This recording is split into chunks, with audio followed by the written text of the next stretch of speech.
दोस्तों दोस्तों आपका ट्रैवलर इन्फो एंड ट्रेडिशन के नए अध्याय में बहुत बहुत स्वागत है। दोस्तों आज हम भगवान राम से जुड़े 21 बेहद रोचक तथ्य जो आपने सुने नहीं होंगे उनके विषय में जानेंगे। दोस्तों भगवान राम से संबंधित मुख्यतः दो ग्रंथ हैं। तुलसीदास द्वारा रचित श्री रामचरितमानस और वाल्मीकि जी द्वारा रचित वाल्मीकि रामायण। पर दोनों ग्रंथों में ऐसी कई बातें हैं जो आपस में दोस्तों मेल नहीं खाती। दूसरा जो मैं आपको बताना चाहूँगा दोस्तों, भगवान राम भगवान विष्णु के 7वें अवतार थे।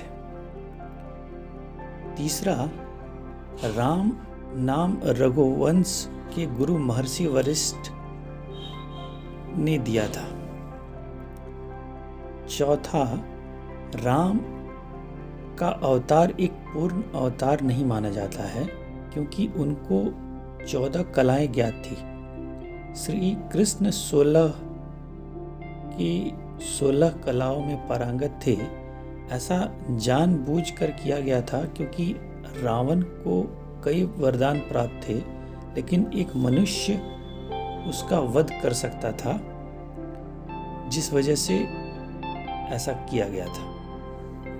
पांचवा दोस्तों, जब राम अवतार का प्रयोजन सिद्ध हो गया तब राम जी को किसी साधारण मनुष्य की तरह ही अपना शरीर त्यागना था, लेकिन उनके परम भक्त हनुमान के होते यमराज के लिए राम जी तक पहुंचना संभव नहीं था।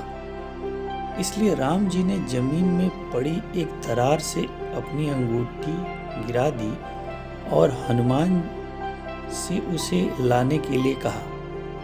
हनुमान जी उसे खोजते खोजते नागलोक पहुंच गए और वहां के राजा से राम जी की अंगूठी के बारे में उन्होंने पूछा। तब राजा ने बताया कि राम जी ने ऐसा उनका ध्यान भटकाने के लिए किया है ताकि यमराज जी उनको ले जा सकें।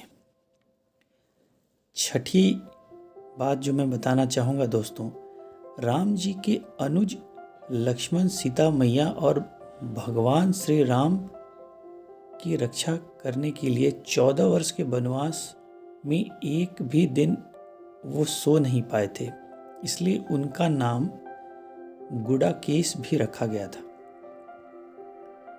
दोस्तों सातवीं बात, रावण मायावी था। उसके मुकाबले को करने के लिए इंद्र देवता ने राम जी के लिए एक दिव्य रथ भेजा था। उसी रथ में बैठकर राम ने रावण को परास्त किया था। आठवीं बात, वनवास जाते समय भगवान राम की आयु लगभग 27 वर्ष थी। दोस्तों नौवीं बात, रामचरितमानस के अनुसार रावण का युद्ध 32 दिन तक चला था, जबकि दोनों सेनाओं के बीच लगभग 87 दिनों तक युद्ध हुआ था। दोस्तों 10वीं बात, लंका पहुंचने के लिए समुद्र पर राम सेतु का निर्माण करने के लिए लगभग 5 दिन का समय लगा था। दोस्तों 11वीं बात, माना जाता है कि देवी सीता ने बचपन में ही भगवान शिव का धनुष खेल खेल में उठा लेती थी, इसलिए राजा जनक ने उनके स्वयंवर के लिए धनुष तोड़ने की शर्त रखी थी। 12वीं बात दोस्तों, माना जाता है कि गिलहरी पर जो 3 धारियां हैं वह भगवान राम के आशीर्वाद के कारण है। दरअसल जब लंका पर आक्रमण करने के लिए राम सेतु बनाया जा रहा था, तब एक गिलहरी भी इस काम में मदद कर रही थी। उसके समर्पण भाव को देखकर श्री राम ने प्रेम पूर्वक उसकी पीठ पर अपनी उंगलियां फेरी थी और तभी से गिलहरी पर ये धारियां मौजूद हैं।